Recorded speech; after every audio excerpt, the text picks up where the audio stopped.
Hello everyone, কি অবস্থা সবার? আশা করি সবাই অনেক বেশি ভালো আছে। তো আজকে আমি তোমাদের মাঝে আবার চলে আসছি, তোমাদের তানভীর ভুইয়া। And আজকে তোমাদের ফিজিক্সের চ্যাপ্টার 7 তরঙ্গ শব্দ অধ্যায়টা হচ্ছে শুরু করব। এই পর্যন্ত অলরেডি 5টা চ্যাপ্টার শেষ করা হয়েছে, চ্যাপ্টার 2 থেকে চ্যাপ্টার 6 পর্যন্ত। এন্ড আজকে তারই ধারাবাহিকতায় চ্যাপ্টার 7 হচ্ছে শুরু করব।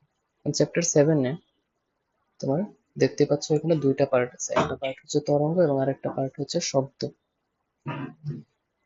তো আমরা আসলে এই দুইটা পার্টি সিকোয়েন্সিয়ালি আগাবো, প্রথমে তরঙ্গ পড়াবো দেন শব্দ পড়াবো। বাট তোমার তরঙ্গ বা তরঙ্গ জিনিসটা কি অ্যাকচুয়ালি এটা বোঝার আগে আরো কিছু প্রাথমিক ধারণা লাগবে, আরো কিছু বিষয়। মেইনলি ওই ধারণাগুলা বা তোমার এই চ্যাপ্টার পড়ার জন্য যে প্রিপারেশনটা আছে, প্রিপারেশন রিলেটেড ক্লাসটাই হচ্ছে আজকে। আজকে আমরা যেটা পড়বো সেটা হচ্ছে সরল সন্ধিত স্পন্দন। এটাকে ইংলিশে তোমার সিম্পল হারমোনিক মোশন বলে। Simple harmonic motion. এখন সরল সন্ধিত স্পন্দন কি এটা তোমরা একটু হলেও জানো, একটু হলেও আইডিয়া আছে। একদম এক কথায় যদি বলি, সরল সন্ধিত স্পন্দন হচ্ছে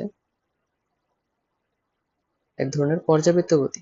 চ্যাপ্টার 2 তে আমরা পর্যাবৃত্ত গতি পড়ে আসছিলাম না? এটা কিন্তু অলরেডি পর্যাবৃত্ত গতি পড়ে আসছে, পর্যাবৃত্ত গতি। তবে পর্যাবৃত্ত গতি থেকে এর একটু ডিফারেন্স আছে, এন্ড ওই ডিফারেন্সের জন্যই এর অ্যাকচুয়ালি ভিন্ন আরেকটা নাম হয়েছে স্পন্দন গতি বা সরল সন্ধিত স্পন্দন। এখন সেই ডিফারেন্সটা কি?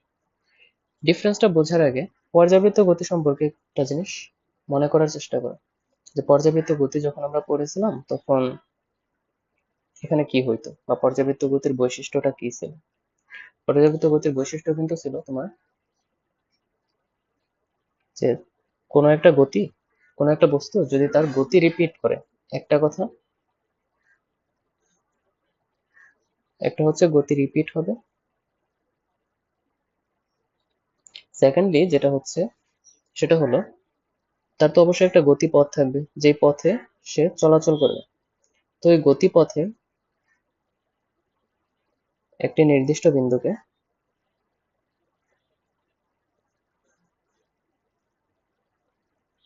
নির্দিষ্ট সময় পর পর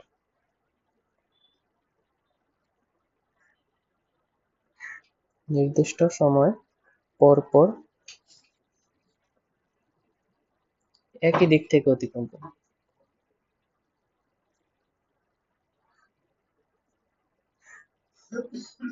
বোঝা গেল?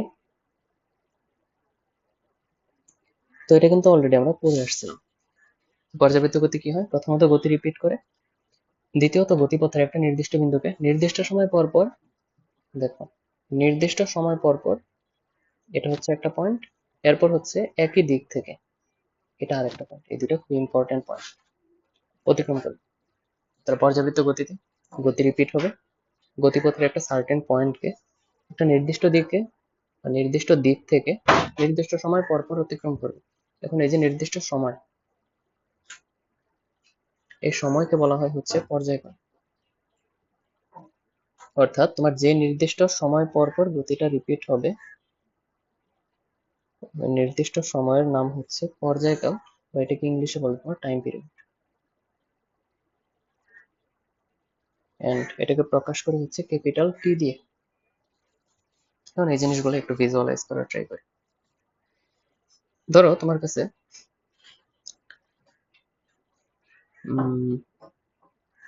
একটা ঘড়ি আছে, তোমার কাছে ছোট্ট একটা ঘড়ি আছে, এই হচ্ছে একটা ঘড়ি।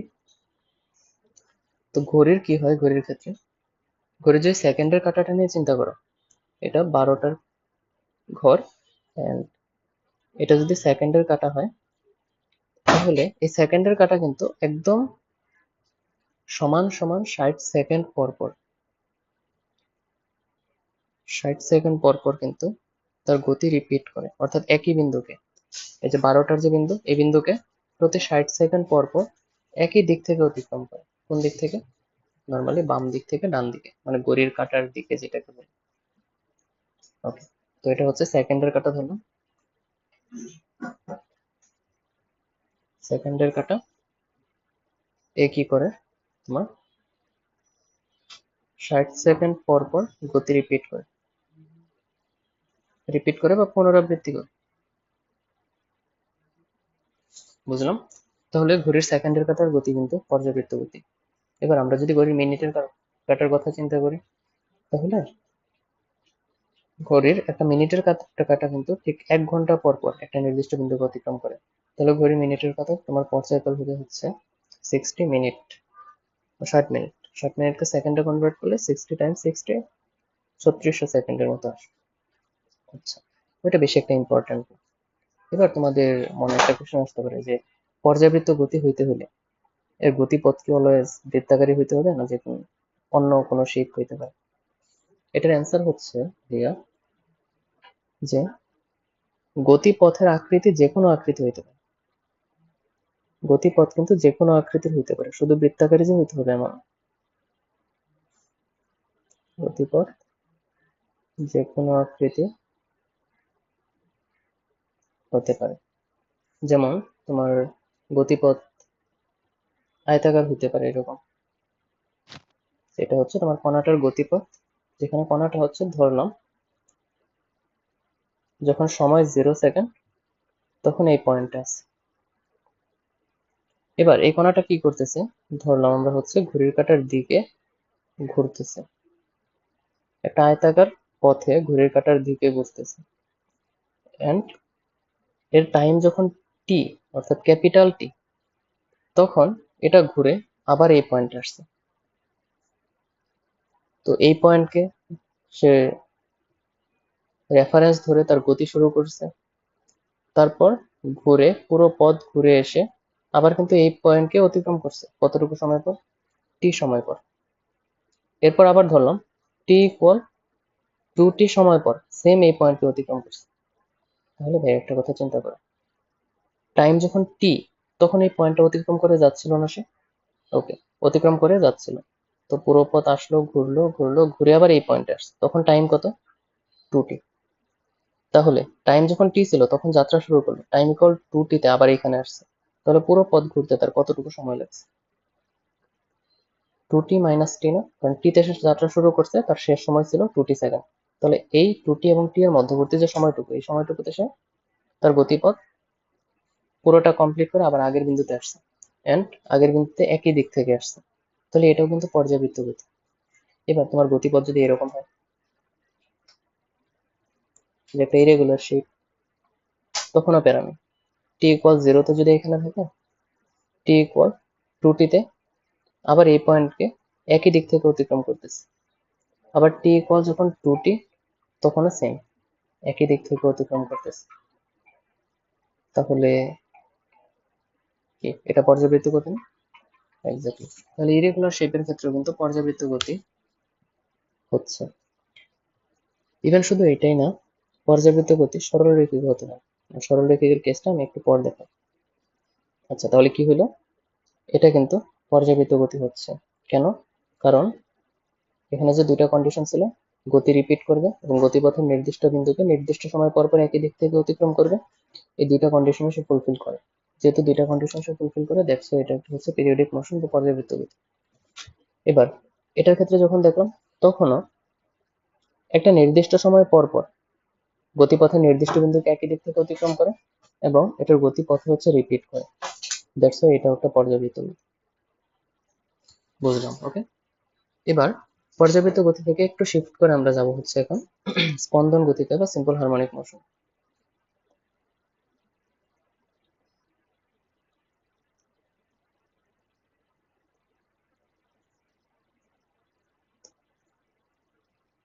তো সিম্পল হারমোনিক মোশনের তোমার আলাদা স্পেশালিটি হচ্ছে যে স্পন্দন গতি বিশেষ ধরনের পর্যাবৃত্ত গতি, যেটা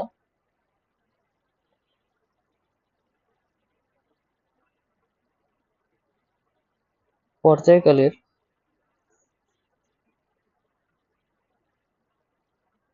অর্ধেক সময়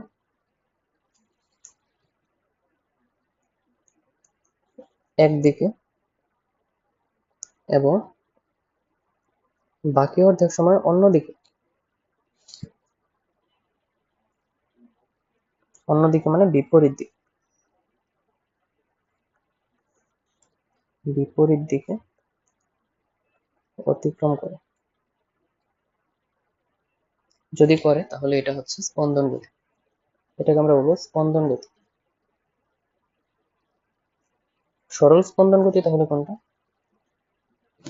সরল স্পন্দন গতি হচ্ছে স্পন্দন গতি, বাট এটা হবে সরল। মানে কি? দেখ, সরল স্পন্দন গতি, সরল স্পন্দন গতি হচ্ছে যে স্পন্দন গতি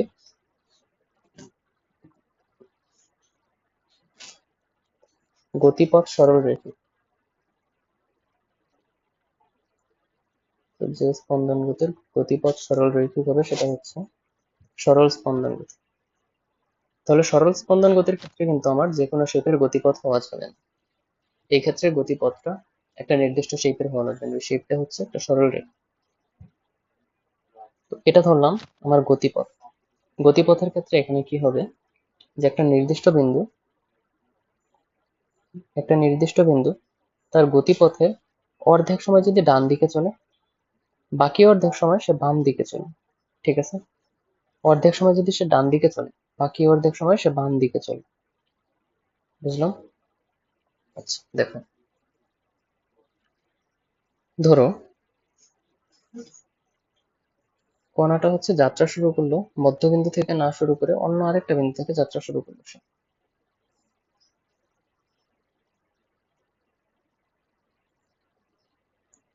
তো এটা হচ্ছে আমার কণা, কণাটা হচ্ছে ঘুরবে। দেখো, তুমি স্টারের দিকে ফোকাস করো, তো এটা হচ্ছে একটা স্টার। ঠিক আছে? দেখো এটা অন্যভাবে সিলেক্ট করা যায় কিনা। না, সিলেক্ট করা যাবে না, প্যারা নেই। ধরো এটা হচ্ছে একটা স্টার, এই পয়েন্ট থেকে সে যাত্রা শুরু করতেছে।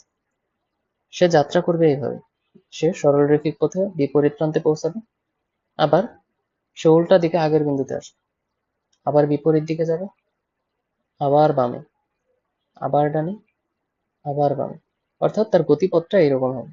যদি এরকম হয় তাহলে ওইটার গতিপথকে বলবো, বা ওইটার গতিকে আমরা বলবো হচ্ছে সরল স্পন্দন গতি।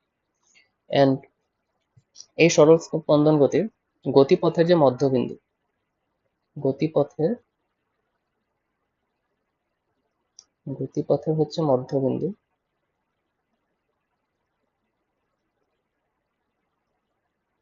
এটাকে আমরা বলি হচ্ছে সাম্যাবস্থান। হুম? এই পয়েন্টকে বলি হচ্ছে সাম্যাবস্থান, বা এটাকে বলে হচ্ছে ইকুইলিব্রিয়াম, ইকুইলিব্রিয়াম পয়েন্ট, ইকুইলিব্রিয়াম। ওকে, এখন তোমার মনে একটা কোশ্চেন আসতে পারে যে এ তো আসলে উল্টা পাল্টা দিকে চলতেছে, একবার ডান দিকে চলে আরেকবার বাম দিকে চলে, তাহলে এটা পর্যাবৃত্ত গতি কিভাবে হচ্ছে? কারণ আমি যদি এই পয়েন্টকে ফোকাস করি তাহলে এই পয়েন্টকে তো সে একদিক থেকে অতিক্রম করতেছে না। সে যদি একবার ডান দিকে চলে তাহলে পর মুহূর্তে সে দেখা যাবে বাম দিকে আসতেছে, তাহলে একই দিক থেকে তো অতিক্রম করা হইল না। তার মানে কি এটা পর্যাবৃত্ত গতির ডেফিনেশনকে ভায়োলেট করছে? ভায়োলেট করছে? ভায়োলেট কিন্তু করে নাই। কিভাবে? দেখো, তুমি ধরো ইনিশিয়ালি এখান থেকে যাত্রা শুরু করতেছো, যাত্রা করে তুমি একদম বিস্তার অবস্থানে গেলাম, এটাকে বলে বিস্তার অবস্থান, গতিপথের সবচেয়ে দূরবর্তী বিন্দু সাম্যাবস্থান থেকে, এটাকে বলে বিস্তার অবস্থান। তো বিস্তার অবস্থানে গেলাম, এরপর ঠিক আছে বিস্তার থেকে বিপরীত দিকে আসলো, বাট বিপরীত দিকে এসে তো থামবা না, তখন তো আবার ডান দিকে যাবা। বুঝলা? তো খেয়াল করো, তুমি শুরু করছো ডান দিকে, একটা সার্টেন মোমেন্টে বাম দিকে এসে সর্বোচ্চ অবস্থানে আসছো, তারপর কিন্তু আবার বাম দিক থেকেই অতিক্রম করতেছো এই পয়েন্টটাকে।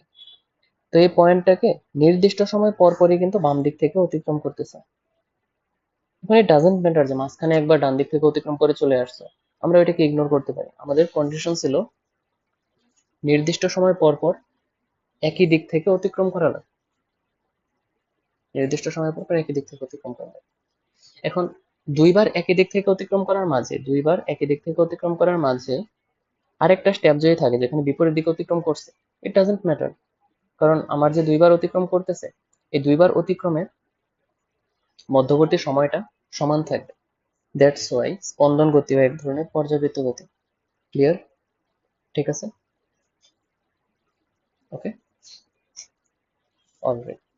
ঠিক থাকলে এবার চলো আমরা হচ্ছে একটু আগে। ওকে, এখন সরল স্পন্দন গতির তোমার আরেকটা বৈশিষ্ট্য আছে। সরল স্পন্দন গতির আরেকটা বৈশিষ্ট্য আছে। আমরা কিন্তু ফাইনালি তোমার ফর্মুলার দিকে আগাচ্ছি। এতক্ষণ পর্যন্ত শুধুমাত্র ডেফিনিশন দেখলাম, আমি থিওরি দেখলাম। এখন দেখবো হচ্ছে ফর্মুলা, যেগুলো তোমার অ্যাকচুয়ালি লাগবে কাজে। এগুলো কিন্তু লাগবে, এগুলো কাজে লাগবে না এমন, এগুলো কাজে লাগবে, বাট ওগুলো হচ্ছে ম্যাথ করার জন্য ইম্পর্টেন্ট। এখন যেটা স্টার্ট করবে, সরল স্পন্দন গতির আরেকটা বৈশিষ্ট্য হচ্ছে এটা হুকের সূত্র মেনে চলে। হুকের সূত্র মনে আছে না? হুকের সূত্র মেনে চলে। হুকের সূত্রটা কি ছিল?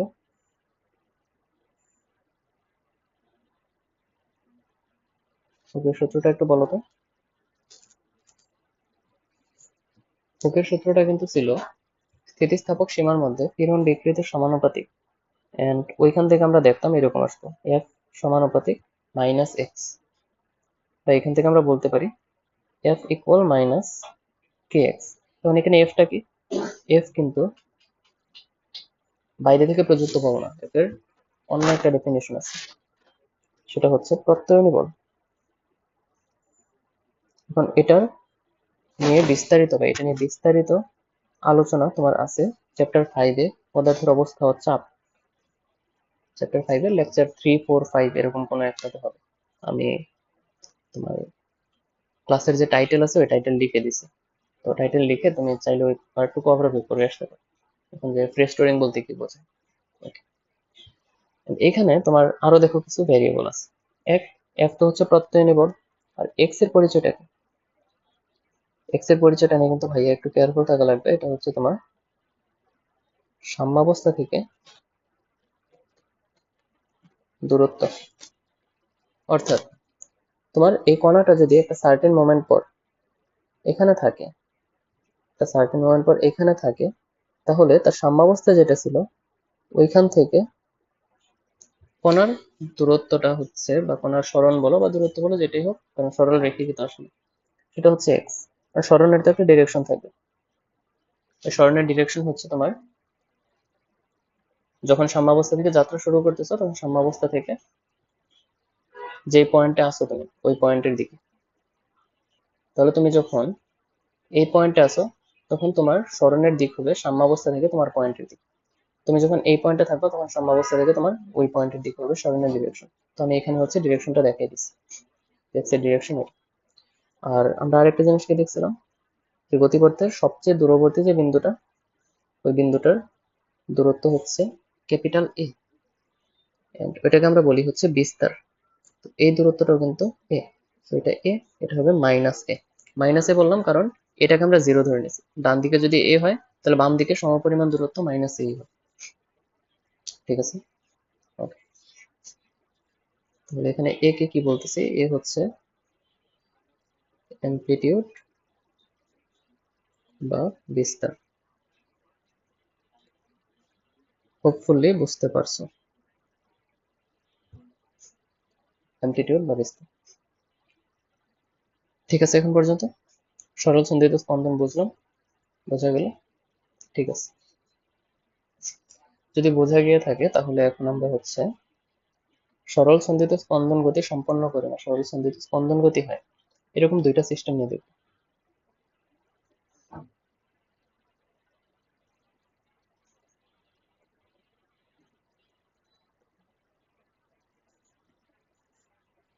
এরকম দুইটা সিস্টেমে তোমাদের সিলেবাসে আছে, টু সিস্টেমস। যেখানে এক নাম্বারটা হচ্ছে স্প্রিং, এটাকে ইংলিশে সুন্দরভাবে বলা হচ্ছে স্প্রিং মাস সিস্টেম। স্প্রিং মাস সিস্টেম। এরপর দুই হচ্ছে সরল দোলক, বা এটাকে ইংলিশে বলে হচ্ছে সিম্পল পেন্ডুলাম। Simple pendulum. দোলক কি জিনিস এটা অলরেডি জানো। এই যে ভিন্টেজ ঘড়িগুলো আছে না, বা এখনো অনেক ঘড়ি আছে এরকম, যেগুলোর নিচে হচ্ছে এরকম করে দুলতে থাকে, মানে উপরে ঘড়ি থাকে, নিচে হচ্ছে এরকম কিছু একটা দুলতে থাকে, ওটাকে বলে দোলক। সরল দোলক হওয়ার জন্য কিছু আরো কিছু স্পেসিফিক বৈশিষ্ট্য মেনে চলা লাগবে, এগুলো আমরা হচ্ছে পরে দেখবো। আপাতত আমরা প্রথমত যেটা দেখবো সেটা হচ্ছে স্প্রিং। স্প্রিং কিভাবে সরল দোলন গতি সম্পন্ন করে এটা আমরা একটু ভিজুয়ালাইজ করে ট্রাই করি। আচ্ছা, ভিজুয়ালাইজ করে ট্রাই করবো বলতে আমি পদার্থের অবস্থা ও চাপ না, তোমার কাজ ক্ষমতা শক্তি অধ্যায়ে এটা হালকা হালকা একটু দেখে আসছে। হালকা বলতে ডিটেলসে দেখাইছি, বাট আজকে হচ্ছে আবার ওভারভিউ করে দিই। প্রথমত হচ্ছে আমরা করবো স্প্রিং।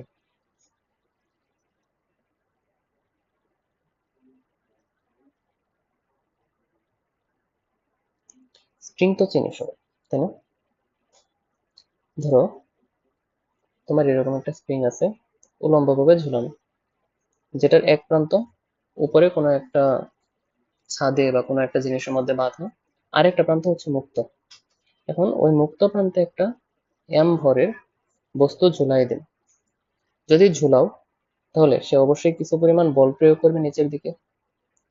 ওই বলটা হচ্ছে বস্তুর ওজনের সমান, mg। ঠিক আছে, ওজনের সমান। বল প্রয়োগ করলে তার মধ্যে কিন্তু একটু দৈর্ঘ্য বৃদ্ধি হয়। তুমি যদি ভরটা ঝুলাই দাও, ভরটা ঝুলাইলে একটু দৈর্ঘ্য বৃদ্ধি হবে। আমি হচ্ছে সেপারেটার একটা ডায়াগ্রাম মধ্যে দেখো, দৈর্ঘ্যটা কিভাবে বৃদ্ধি হবে দেখো তো। দৈর্ঘ্যটা কিন্তু কিছুটা এভাবে চেঞ্জ হয়ে যায়,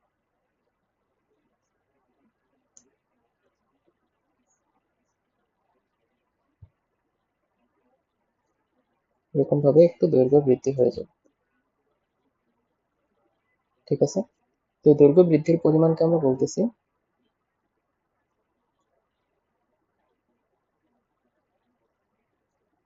ই। এখন যখন দৈর্ঘ্য বৃদ্ধি হয়ে গেল তখন তো এখানে এটা স্থির, রাইট? বস্তু প্রথমত ছিল এরকম, স্প্রিংটা প্রথমত ছিল এরকম, স্প্রিং এর মধ্যে বস্তু নাই। আর যখন আমি একটা নির্দিষ্ট পরিমাণ ভার ঝুলাই দিছি তখন বস্তুর ভারের জন্য একটু নিচে নেমে গেছে, কতটুকু? পরিমাণ। ঠিক আছে, তো যখন নিচে নেমে গেছে তখন যদি বলগুলো অ্যানালাইসিস করো তখন তার মধ্যে কিন্তু একটা রেস্টোরিং ফোর্স বা প্রত্যয়নী বল উপরের দিকে কাজ করবে, আমরা এটাকে Fr দিতেছে। আর নিচের দিকে হচ্ছে বস্তুটার ওজন। এবার সাম্যাবস্থার কথা যদি খেয়াল করো তাহলে উপরের দিকে Fr পরিমাণ বল আছে, নিচের দিকে mg পরিমাণ বল আছে। এন্ড বস্তুটা স্থির, উপরে নিচে দুলতেছে না বা নিচে ছিঁড়ে পড়ে যাচ্ছে না। যদি এরকম কন্ডিশন হয় তাহলে Fr ইকুয়াল হবে mg। ওকে, ঠিক আছে এই পর্যন্ত? ওকে, যদি ঠিক থাকে তাহলে আমাকে বলো এখানে প্রত্যয়নী বল এটার মানটা কত হবে। দেখো তো এখান থেকে স্প্রিং ধ্রুবক যদি কে হয় তাহলে প্রত্যয়নী বলের মান, আমি কিন্তু শুধু মান নিয়ে কথা বলতেছি, দিক তো উপরের দিকে, দিক নিয়ে আবার চিন্তা নেই, আমরা শুধু মান নিয়ে চিন্তা করি। প্রত্যয়নী বল হচ্ছে কে ই, কেন? কারণ আমার প্রসারণ হয়েছে ই পরিমাণ। এই কে ইকুয়াল আসতেছে হচ্ছে এম জি। ওকে, ঠিক আছে।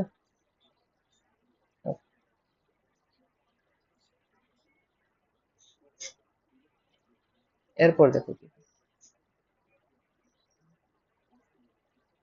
এখান থেকে দেখো আমরা একটা জিনিস লিখতে পারবো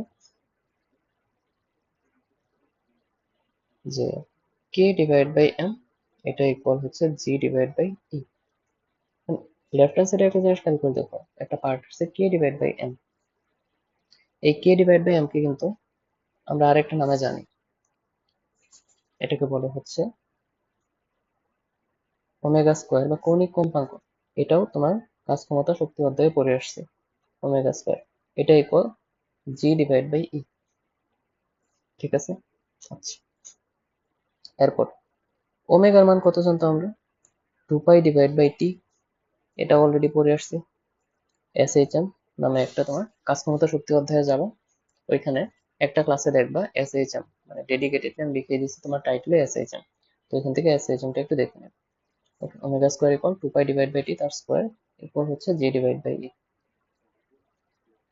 আচ্ছা, এখন তোমার এই ক্লাসকে ম্যান্ডেটরিলি দেখতেই হবে? অ্যান্সার হচ্ছে না, তুমি শুধু এটা মনে রাখো তাহলেই হবে।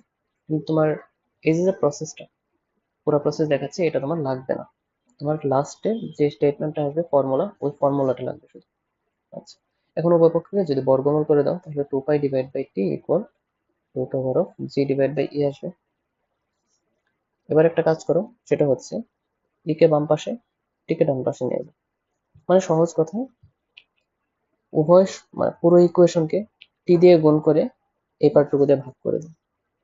তাহলে বাম পাশে কি আসবে দেখো তো, 2 pi square root of E divide by G আসে, এটা ইকুয়াল টি। ঠিক আছে, এইখান থেকে তুমি কিন্তু ডিরেক্টলি বলতে পারো T equal 2 pi root over of E by G. এটাই হচ্ছে পর্যায়কালের একটা সূত্র। এরপর দেখো, এখান থেকে আমরা K divide by M equal G divide by E লিখছিলাম। তাহলে এই লাইন থেকে কি লেখা যায় E divide by G equal M divide by K? লেখা যায় কেন বলো তো? লেখা যায়। যদি লেখা যায় তাহলে এই পার্টটুকু আমরা চেঞ্জ করে দিতে পারবো। অর্থাৎ এখান থেকে আসবে T equal 2 pi root over M by K. ঠিক আছে, এই তো দুইটা ফর্মুলা আসলো। এই দুইটা ফর্মুলা হচ্ছে খুব ভালো মতো মনে রাখতে হবে। তোমার এই চ্যাপ্টারের যে ম্যাথগুলো আছে আজকের ক্লাসের রিলেটেড সবগুলো হচ্ছে মোটামুটি এই ফর্মুলা দিয়ে হয়ে যাবে। স্ট্রিং রিলেটেড সব ম্যাথ হচ্ছে এই দুইটা ফর্মুলা দিয়ে হয়ে যাবে। বুঝলাম ফর্মুলা দুইটা? ওকে, যদি বুঝে থাকে তাহলে এগুলো হচ্ছে তোমার লাগবে না। তোমার লাগবে হচ্ছে এটা, এটা খুব সুন্দর মতো মুখস্থ করে ফেলতে হবে। এখন এই রিলেটেড প্র্যাকটিস আছে, বাট প্র্যাকটিস দেখার আগে আমি হচ্ছে থিওরি পুরোপুরি কভার করে নিই। এখন হচ্ছে আমরা সেকেন্ড সিস্টেমটা পড়বো। সেকেন্ড সিস্টেমটা হচ্ছে সরল দোলক।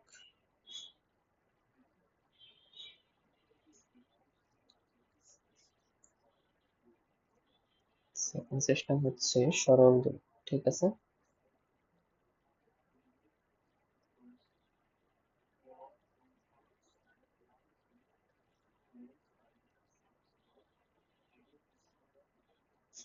সরল দোলক। সরল দোলক দেখতে কিরকম চলো একটু দেখছি। সরল দোলকটা হচ্ছে কিছুটা এরকম, যেটা কোনো একটা জিনিসের সাথে আটকানো থাকবে একটা সুতা দিয়ে, সুতার এক প্রান্ত, আরেক প্রান্তে থাকবে হচ্ছে গোলাকার একটা বস্তু, যে বস্তুকে বলতেছি আমরা ব। এখন এর সুতার কিছু বৈশিষ্ট্য আছে। সরল দোলকের সুতাটা হবে অপ্রসারণশীল। অপ্রসারণশীল অর্থাৎ সুতায় যতই টানো সুতা লম্বা হবে না। সুতা হবে ভরহীন, সুতায় কোনো ভর থাকবে না। ওকে, সুতা হবে অপ্রসারণশীল, সুতা থাকবে ভরহীন। ওকে, এরপর বব। ববটা অ্যাকচুয়ালি যে কোনো শেপ হতে পারে, ববের শেপ বা তোমার আকৃতির উপর তেমন বেশি একটা কিছু নির্ভর করবে না। আচ্ছা, তো এখন এ পর্যন্ত বুঝলাম যে একটা সরল দোলক আছে, সরল দোলকটা দেখতে কিছুটা এরকম। যদি এরকম হয় তাহলে সরল দোলক হইতে হলে তোমার বিস্তার অবশ্যই 4 ডিগ্রির মধ্যে হতে হবে। বিস্তার 4 ডিগ্রি হলে বা 4 ডিগ্রির কম হলে কয়েকটা সূত্র আছে। তো পর্যায়কাল, এই পর্যায়কালটা হচ্ছে কার্যকর দৈর্ঘ্যের সমানুপাতিক, বর্গমূলের সমানুপাতিক।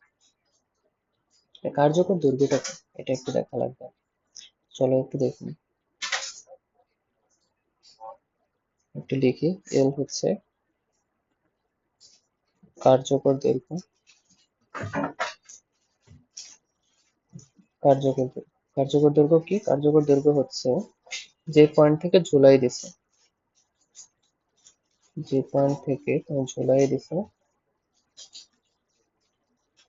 ওই পয়েন্ট থেকে একদম যে ববটা আছে ওই ববের কেন্দ্র পর্যন্ত যে দূরত্ব ওটা হচ্ছে কার্যকর দৈর্ঘ্য।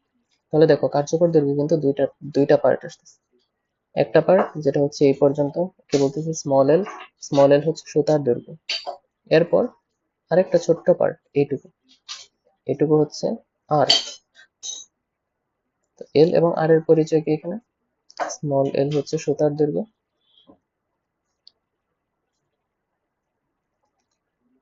আর হচ্ছে আমরা যে ববটা নিয়েছিলাম ওই ববের ব্যাসার্ধ। সুতার দৈর্ঘ্য প্লাস ববের ব্যাসার্ধ, তাহলে এল কার্যকর দৈর্ঘ্য এটা ইকুয়াল আসবে স্মল এল প্লাস আর। এখন কোনো কোশ্চেনে দেখবা যে আরটা তোমার এক্সপ্লিসিটলি মেনশন করে নাই। যদি মেনশন না করে থাকে বা আরো কোনো ডেটা না দেওয়া থাকে তখন আর কে আমরা 0 ধরে নেব, শুধুমাত্র সুতার দৈর্ঘ্য হবে তখন কার্যকর দৈর্ঘ্য।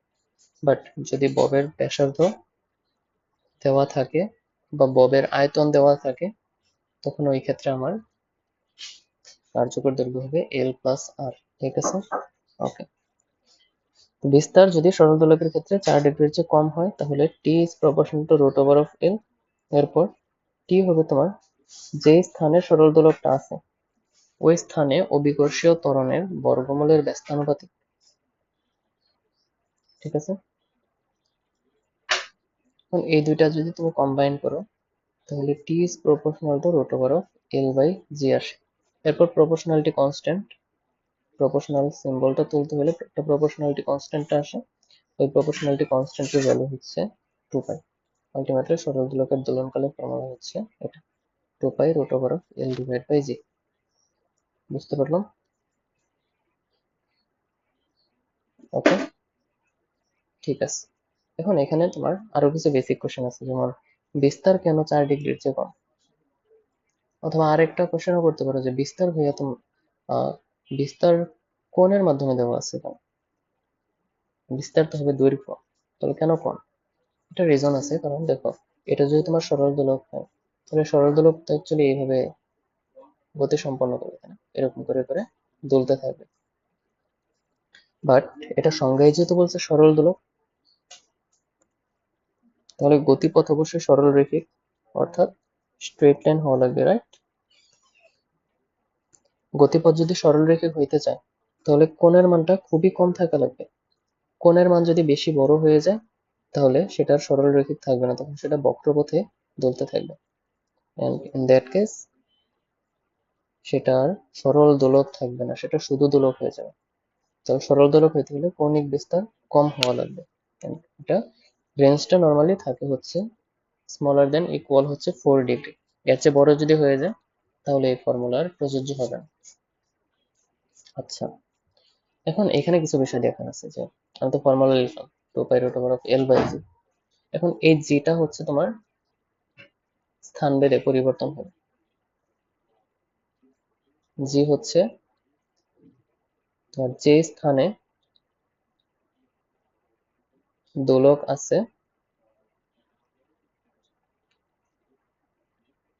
ওই স্থানের অভিকর্ষীয় ত্বরণ।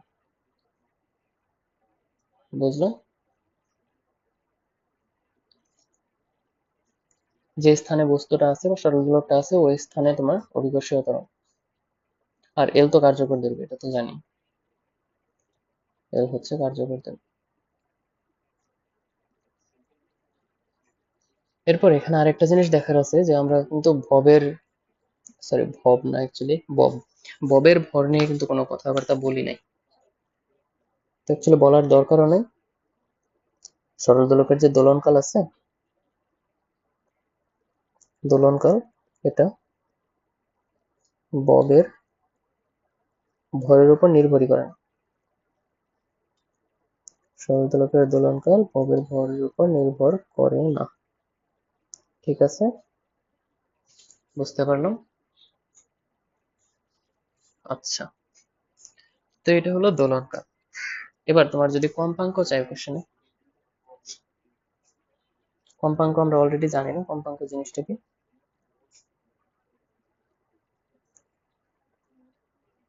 কম্পাঙ্ককে এফ দিয়ে প্রকাশ করে, এফ ইকুয়াল হবে জাস্ট দোলনকালের উল্টা। এখন কেউ যদি না জানো কোনো সমস্যা নেই। পরের ক্লাসে আমরা যখন তরঙ্গ শুরু করব তখন একদম বিস্তারিত শিখবো কম্পাঙ্ক জিনিসটা কি, আর কম্পাঙ্ক নিয়ে কথাবার্তা যা কিছু আছে।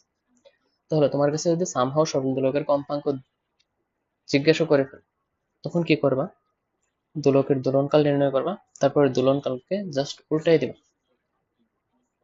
দোলনকাল যদি হয় 5 সেকেন্ড, তাহলে কম্পাঙ্ক হবে 1/5। Same goes for spring. ঠিক আছে?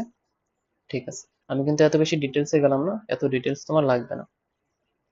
এর চেয়ে বেশি ডিটেলস এন্ড ইন ডেপথ পড়াশোনা তোমরা এইচএসসি তে গিয়ে শিখবে। আপাতত এই পর্যন্ত। এখন চলো আমরা ম্যাথ স্টার্ট করি।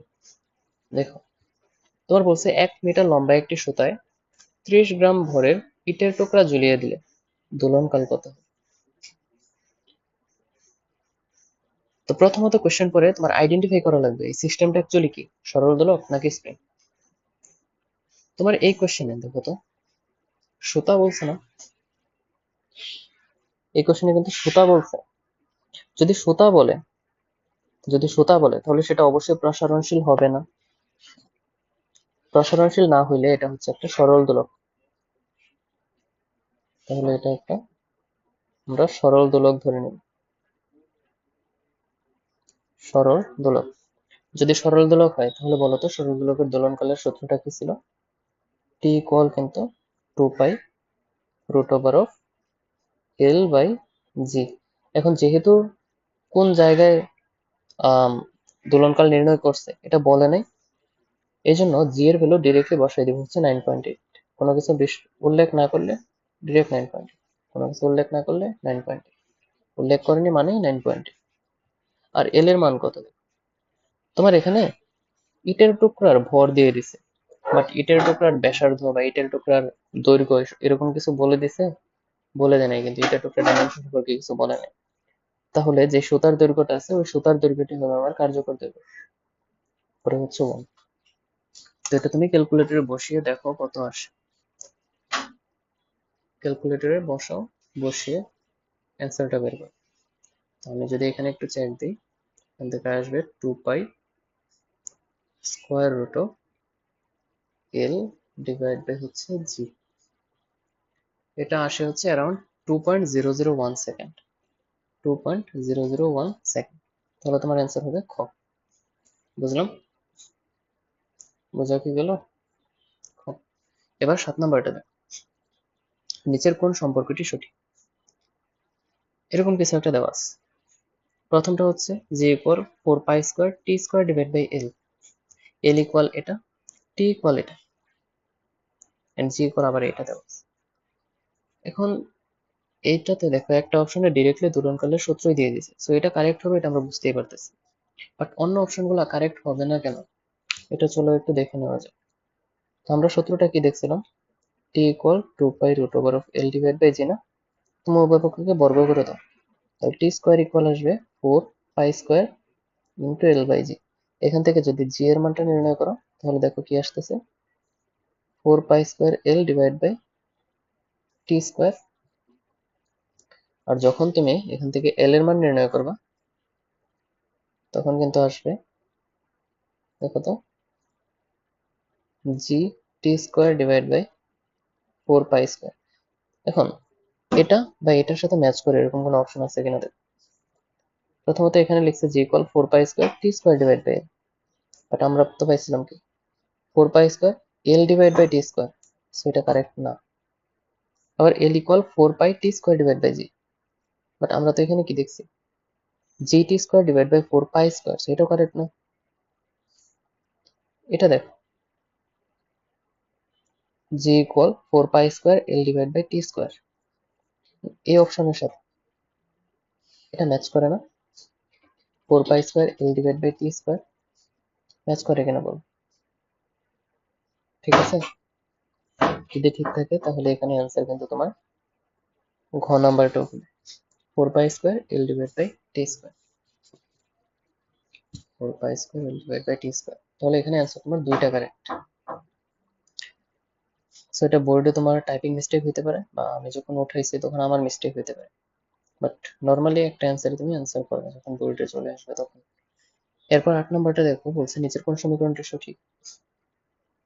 প্রথমত এটা কি দেখো তো, এখান থেকে যদি একটু ইন্টারচেঞ্জ করে লিখো টার্মগুলো, তাহলে ভি স্কোয়ার ইকুয়াল আসতেছে হচ্ছে minus you square plus 2gh, কিন্তু এরকম তো কোনো ফর্মুলা আমরা এখন পর্যন্ত দেখিনি, সেটা কারেক্ট না। এরপর 2 নাম্বার যেটা, G equal 4 pi square L divide by T square, এটা তো অলরেডি আর আগের কোশ্চেনে দেখে আসলাম, সো এটা কারেক্ট।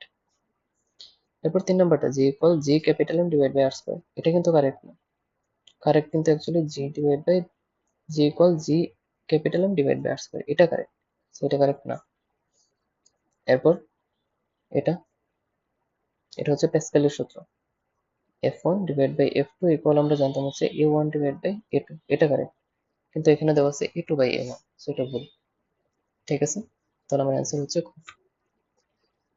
এবার আরেকটা দেখো, স্প্রিং ধ্রুবক দিয়ে দিছে কে, ভর হচ্ছে m, দোলনকাল কত। ডিরেক্ট ফর্মুলা ছিল না, T equal 2 pi root over of m by K. দেখো তো এটা কোথায় আছে, কে বাই এম না, m বাই কে। খ নাম্বারটা হচ্ছে কারেক্ট। এবার 10, দোলনকালের সাথে সুতার দৈর্ঘ্যের সম্পর্ক নিচের কোনটি। এটা একদম ডিরেক্টলি একটু আগে ফর্মুলা দেখলাম না, টি সমানুপাতিক রুট ওভার অফ এল, এটা হচ্ছে সরল দোলকের সূত্র, টি সমানুপাতিক রুট ওভার অফ এল, তাহলে এটা খ। এবার এর পরেটা দেখো, কোন সম্পর্কটি সঠিক। এখানে বলছে হচ্ছে F X equal K X, 1/b plus 1/u equal 1/f, L by G, F equal V lambda. এখানে তোমার খ নাম্বার কারেক্ট, এটা তুমি পরে বুঝতে পারবা, যেহেতু এটাতে তোমার আউট অফ সিলেবাস কোশ্চেন আসতেছে, সেটা আপাতত বাদ দিই, এটা তুমি চ্যাপ্টার 8-এ গিয়ে সবগুলো অপশন বুঝতে পারবে, সেটা আপাতত বাদ। এবার এটা দেখো, 1 মিটার লম্বা সুতা দিয়ে 10 নম্বরের পাথর ঝুলিয়ে দেওয়া হলে দোলনকাল কত, একদম আগের ম্যাথ, সেটা হোমওয়ার্ক থাকবে। এরপর সরল দোলকের তোমার সুতার দৈর্ঘ্য এল, অভিকর্ষীয় ত্বরণ হচ্ছে জি, দোলনকাল কত। দোলনকাল কি এটা বের করতে বলছে, মানে এখানে তুমি সম্পর্কগুলো বের করতে পারবে না, তো এখানে তোমার হোমওয়ার্ক দেওয়া থাকবে। এরপরে বলছে একটি স্প্রিং এ 5 কেজি ভর ঝুলানো হলো, এতে দৈর্ঘ্য 2 সেন্টিমিটার বৃদ্ধি পেল, স্প্রিং ধ্রুবক নিচের কোনটি। এটা ভালো কোশ্চেন, এটা ভালো কোশ্চেন। দেখো আমরা কি দেখছিলাম, একটা স্প্রিং এর যখন মুক্ত প্রান্তে আমি ভর ঝুলাই দিই, তখন এটার দৈর্ঘ্য বৃদ্ধি পায়।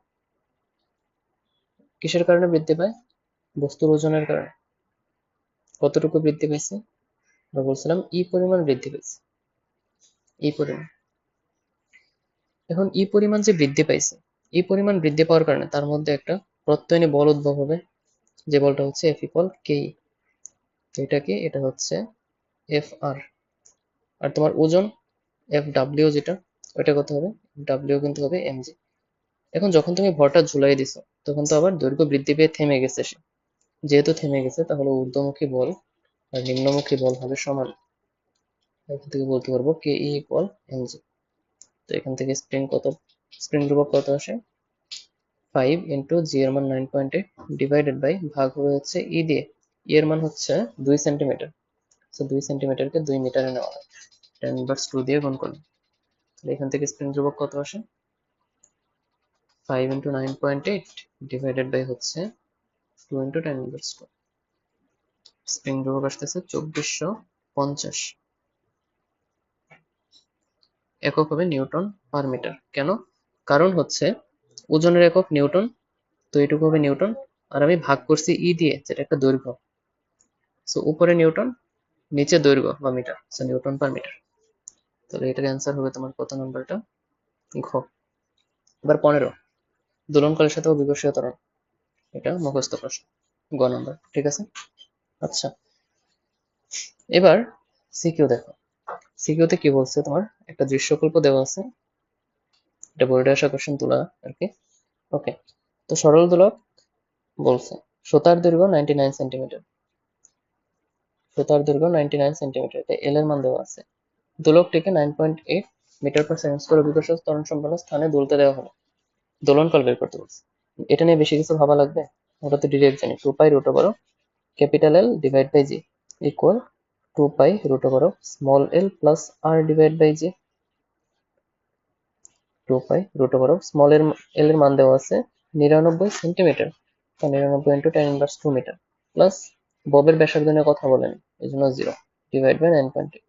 এটা ক্যালকুলেটর বসাই দাও, ক্যালকুলেটর বসাই দিয়ে আমাকে অ্যান্সারটা বল।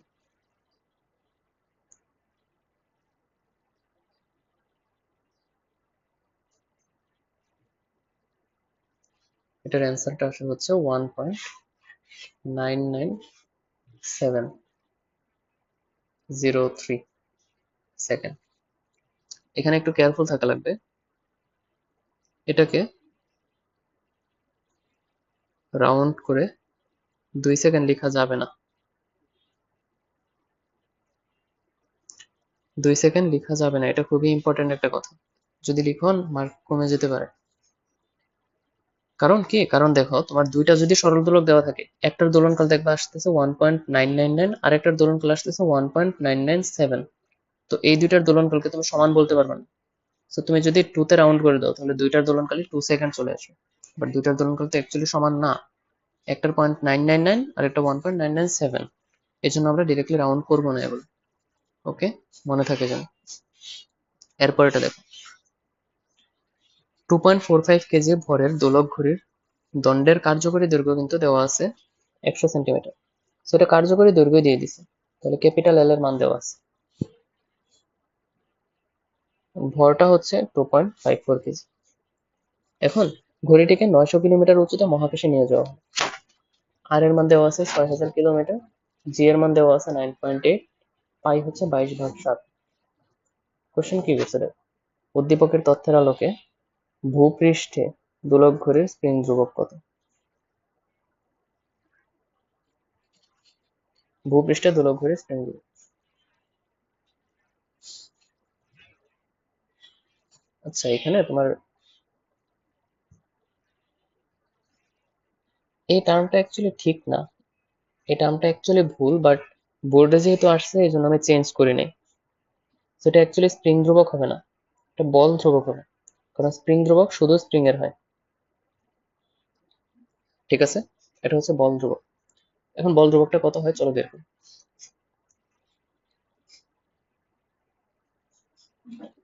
তো বল ধ্রুবক বের করার জন্য আমাদের একদম একদম আগে ফিরে যেতে হবে। আগে কোথায়, আমরা দেখো একটা জিনিস শিখছিলাম না, omega equal 2 pi divide by T, omega equal আবার কি দেখছিলাম, square root of K by M, এটা equal 2 pi divide by T. মানে এখানে যে কে, এটাই তো অ্যাকচুয়ালি বল ধ্রুবক, বলো ঠিক কিনা? ঠিক না, এই কেটা বল ধ্রুবক না? তাহলে এখানে তুমি দেওয়া আছে দোলক ঘড়ি, বাট ফর্মুলা অ্যাপ্লাই করবা, ফর্মুলা অ্যাপ্লাই করবা হচ্ছে T equal twice pi root over of M ভাগ কে এর। এর কারণ এখনই বুঝতে পারবা না ওইভাবে, আপাতত এটা মনে রাখো, এর রিলেটেড বিস্তারিত এইচএসসি তে জানবা। এখন আমি চাইলে ওই জিনিসগুলো আনতে পারতেছি না, কারণ শুনো তোমরা অতিরিক্ত লিখলে আবার পরীক্ষায় মার্ক কেটে দিবে, যেমন এটুকু যদি লিখো পরীক্ষায় মার্ক নাও পেতে পারে। তো ডিরেক্টলি হচ্ছে আমরা এখান থেকে শুরু করব। আচ্ছা, এখন দোলক ঘড়ির স্প্রিং ধ্রুবক বের করতে বলছি। স্প্রিং ধ্রুবক কত আসলে? আচ্ছা, আরেকটা জিনিস দেখো, এটা তো একটা ফর্মুলা, আরেকটা ফর্মুলা কি, T equal 2 pi root over of L divide by G. এখন এই দুইটা ফর্মুলাই হচ্ছে দোলকের, তাই না? তো এটাকে 1 নং দাও, এটাকে 2 নং দাও। সেম দোলকের জন্য যেহেতু দুইটা ফর্মুলা, সেম দোলকের জন্য যেহেতু দুইটা ফর্মুলা, তাহলে দুইটা সমীকরণ থেকে আমরা বলতে পারি না যে 1 ও 2 হতে আমরা কি বলতে পারি এম ডিভাইড বাই কে এটা ইকুয়াল এল ডিভাইড বাই জি? এটাকে বলা যায় নাকি বল?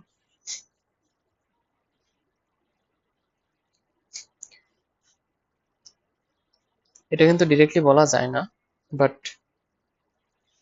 আমাদের কোশ্চেনের লিমিটেশনের জন্য আমাদের এটাই অ্যাপ্লাই করা লাগবে।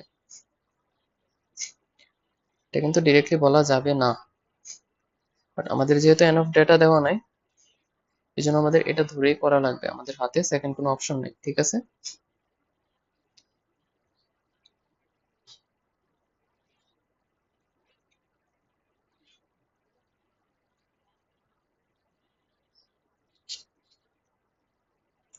ঠিক আছে,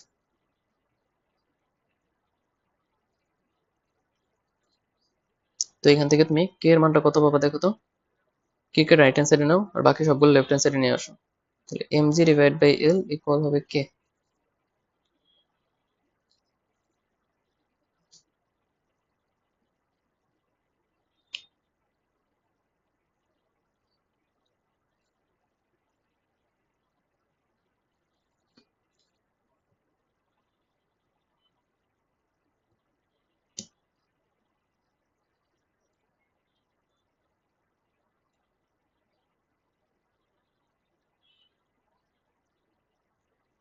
গিভ মি এ মোমেন্ট, আমাকে একটু টাইম দাও, আমি একটু দেখতেছি।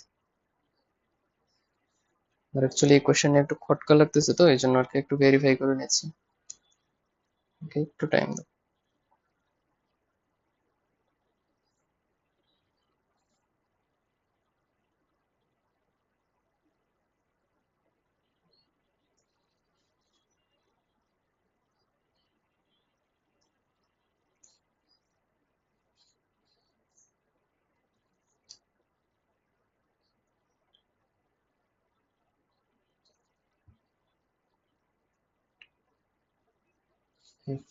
এখানে এইভাবে করা হয়েছে, তো আসলে এইভাবে করা স্যার আসলে তোমাদের এনফ ডেটা দেওয়া নাই, তো তো এটাই ফলো করা লাগবে। 2.45 ইন্টু হচ্ছে 9.8 ডিভাইড বাই এল এর মান কত, 100 সেন্টিমিটার না? সো 100 ইন্টু 10^2 মিটার, বা অ্যাকচুয়ালি 1 মিটার আসলে। তাহলে এখান থেকে বলো কত আসে কের ভ্যালু। কের ভ্যালু কিন্তু 24.01 নিউটন পার মিটার এরকম আসে। তো আমি আবার বলতেছি, এই ম্যাথটা কিন্তু কনসেপচুয়ালি একটু ভুল, বাট তোমাদের এছাড়া আর কোনো অপশন নাই হাতে, দ্যাটস এটা করা লাগবে। এই কোশ্চেন কে করছেন আমি জানি না আসলে, যাই হোক। এটা দেখো, একজন পদার্থবিজ্ঞান শিক্ষক এত কার্যকরী দৈর্ঘ্যের 3 সেকেন্ড দোলনকালের সরল দোলক তৈরি করলেন। একই স্থানে কার্যকরী দৈর্ঘ্য 25% কমিয়ে দোলকের পর্যায়কাল 2 সেকেন্ড করতে চাইলেন।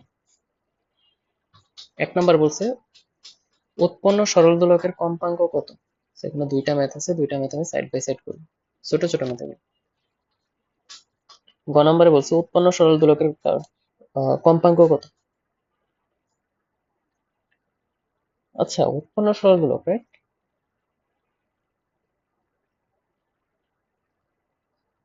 হুম, এত কার্যকরী দৈর্ঘ্য দোলনকাল।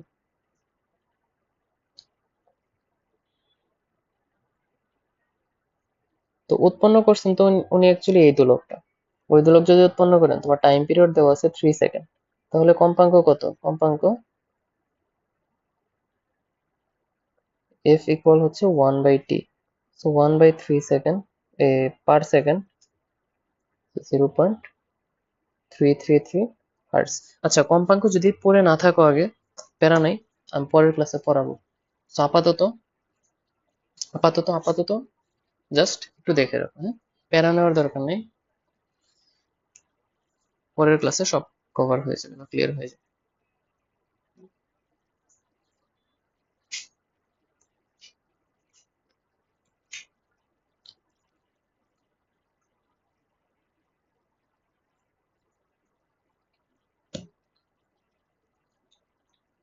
এবার ঘ নম্বরটা দেখো।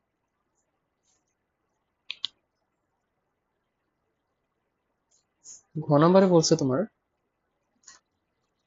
একটা সরল দোলক উনি বানাইছেন, যে সরল দোলকের পর্যায়কাল হচ্ছে 3 সেকেন্ড, কার্যকরী দৈর্ঘ্য 1.1 মিটার। এরপর বলছে একই স্থানে কার্যকরী দৈর্ঘ্য 25% কমিয়ে। একই স্থানে মানে কি? একই স্থান বলতে বুঝাইছে এখানে অভিকর্ষীয় ত্বরণ বা জি হচ্ছে সেম থাকবে, পর্যায়কাল 2 সেকেন্ড করতে চাইলে। ঘ নম্বরে বলছে সরল দোলকের দৈর্ঘ্যের পরিবর্তন শর্তকে পূরণ করবে কিনা। তো শর্ত পূরণ করে কিনা এটা একটু দেখে নিই। এটা দেখার জন্য আমাদের প্রথম যে কন্ডিশন দেওয়া আছে, এই কন্ডিশন থেকে জি এর মানটা বের করবো। তো প্রথম কন্ডিশনে টি কে ধরলাম T1, এটা ইকুয়াল 2 পাই √ওভার L divided by G effective ধরে নিই। ইফেক্টিভ মানে ওই স্থানে যে কার্যকর ও বিকর্ষীয় ত্বরণটা আছে এটা। তো এখান থেকে যদি জি ইফেক্টিভের মান বের করতে চাই, দেখো তো কত আসে। জি ইফেক্টিভের মান কিন্তু এরকম আসবে, 4 pi square L divide by T one square. তো 4 পাই স্কোয়ার তো ধ্রুবক, ক্যালকুলেটরে ডিরেক্ট বসাই দিবা, অথবা তুমি চাইলে পাই এর মান বসাইতে পারো, বসানো অবশ্যই বেটার। 3.1416 তার স্কোয়ার ইন্টু এল এর মান কত দেওয়া আছে, 1.1 কিন্তু কার্যকরী দৈর্ঘ্য দেওয়া আছে, ডিভাইড বাই টি কত, 3 সেকেন্ড তার স্কোয়ার। এখান থেকে জি এর মানটা আমাকে বলো কত আসে। জি এর মান বলো কত আসে। 4 পাই স্কোয়ার 1.1 ডিভাইডেড বাই 9। কার্যকরী দৈর্ঘ্য মোটামুটি ভাবে কার্যকরী না তো, এটা তোমার জি এর মানটা মোটামুটি ভাবে 4.83 মিটার পার সেকেন্ড স্কোয়ার আসতেছে। ঠিক আছে।